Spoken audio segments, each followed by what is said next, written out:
Hello, welcome to Yadyan. Today we will learn about rules for installation of cabling, specifically for the railway applications, and here we will see how we can install the different type of cables. Friends, in order to learn about the installation, first we need to divide the cables into three different categories. That is for the high voltage or power cables, that is used basically for the power supply, traction motors and brake resistor cables. Then the second category is medium voltage or power, and that is used for auxiliary supply of cables including battery circuit cables. And then we have low voltage or power cables, and that is basically consist of control and signal cables including the battery circuit cables. And these categories we are basically defining from the safety point of view. Friends, here you can see the cables of low voltage.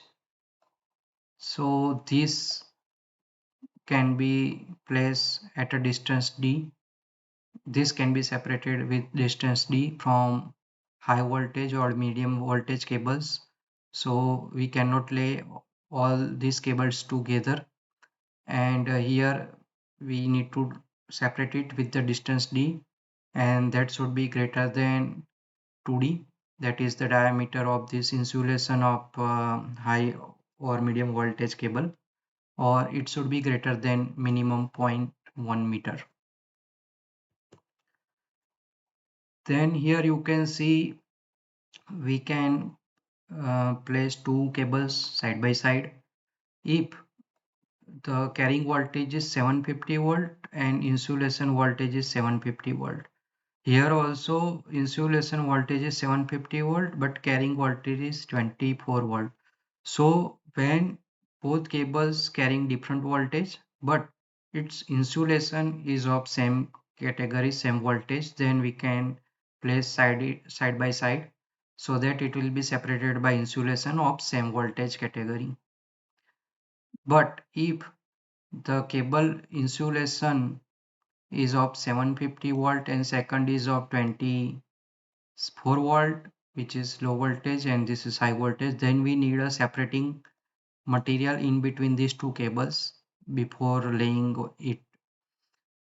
Similarly, if we have bunch of 750 volt cables and then another is 24 volts, then we need a screen, that is separation material, in between these two to separate this.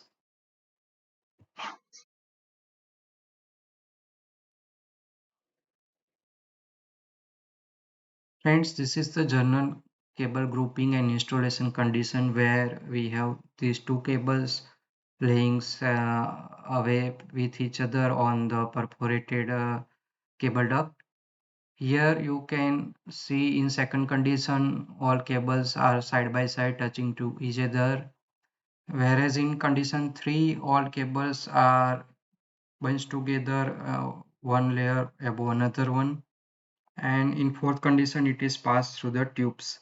So these are the four different conditions, and here we need to calculate the current carrying capacity, and there is a one formula in which we need to calculate current through the cables divided by different factors, and this is one of the modification factor for grouping and installation conditions that we have seen earlier. So if it was of type 1 and there is a single cable, the factor should be 1, and for type 2 condition it is also 1, and for cables in a closed tube, that is type 4 condition, we need a 0.76 factor, that is modification factor.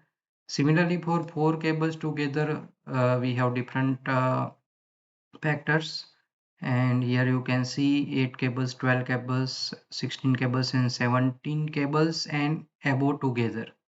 So for more cables this should be applied. So depending on the number of cables you have, you need to apply modification factors as mentioned here. Then examples for allowed and forbidden numbers of contact interfaces. So here you can see there is a one bus bar. The current is coming from this side and it is going out from this side. So, through cable lugs. Cables are connected through cable lugs on both sides of the bus bar.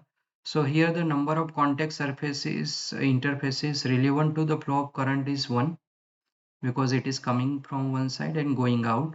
So it is number of interface surface is 1. Then for this type of connection is allowed for the power supply. Then it is also allowed for the earthing purpose. Then another condition is where we have current flowing from this side and going out from this side, passing over this bus bar in between. So here the number of contact surfaces relevant for the flow of current is 2, no, because it is 1 and 2. Then it is also allowed for power supply connection. This type of connection it is allowed for power supply connection. Here you can see this is also allowed for protective earthing connection.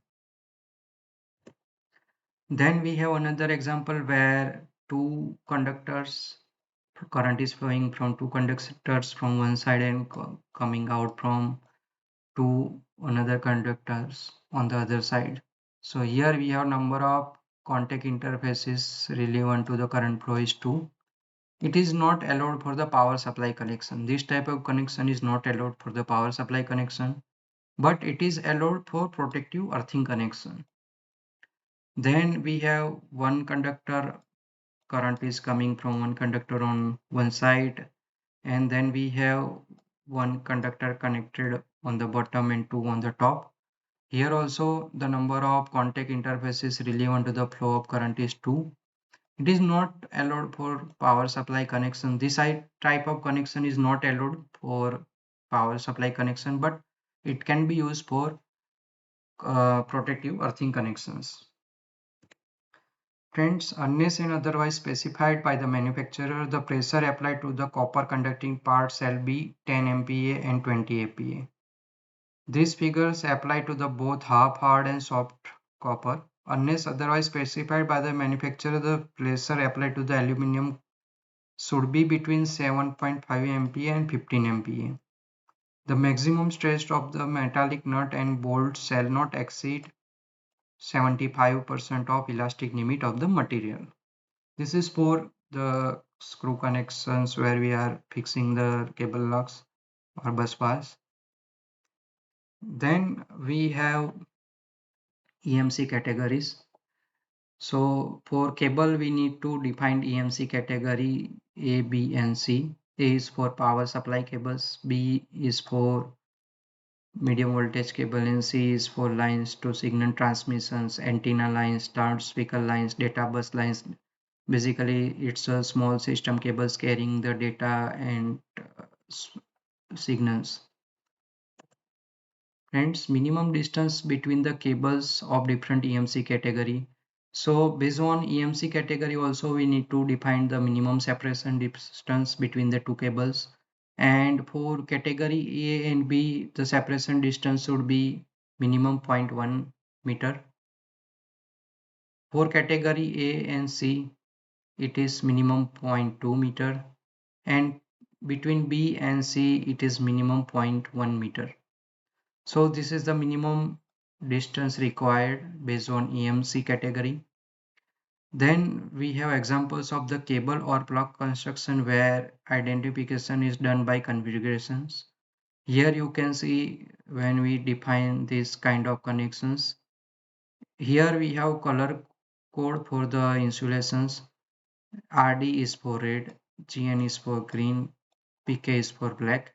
Here you can see we can place red, green, then black this way. Here also you can see red and black. So this is a grouping of the cables. Friends, this was the general instruction for cable installation and laying.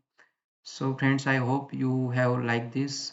Please like the video if you like the learning slides. Okay, thank you very much and happy learning.